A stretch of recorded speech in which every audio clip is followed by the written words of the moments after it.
تعزیہ کا شرعی حکم کیا ہے؟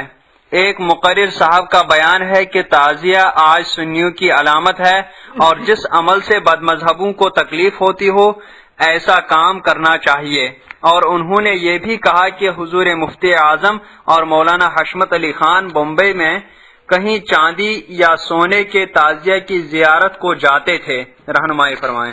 مروجہ تعزیہ داری جس میں ڈھول تاشے باجے اور پھری کوچوں میں ماتم وغیرہ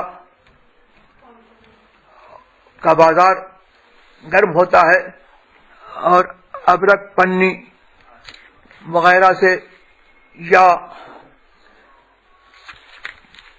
بہت بیش قیمت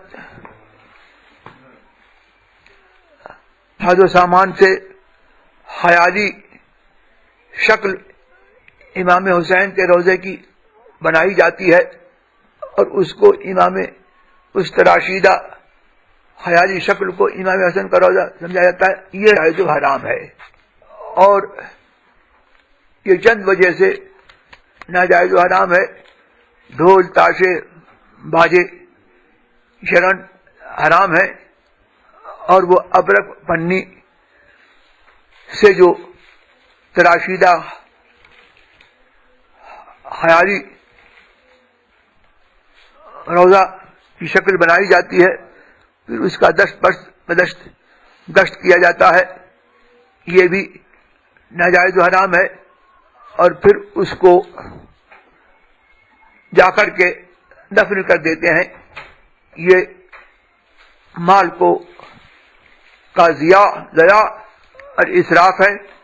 ان سب چیزوں کی بنا پر اعلیٰ حضرت نے یہ فتویٰ دیا کہ مروجہ تعزیہ داری ناجائز و حرام ہے۔ البتہ اگر صحیح کربلائے معلیٰ کا نقشہ، امام حسین کے روضے کا نقشہ بنا کر کے گھر میں رکھیں ادب کے ساتھ، تو یہ ایسا ہی ہے جیسے کہ کعبہ معظمہ اور مدینہ طیبہ کی تصویریں لوگ اپنے گھر میں عائبدہ کرتے ہیں، اس میں حرج نہیں۔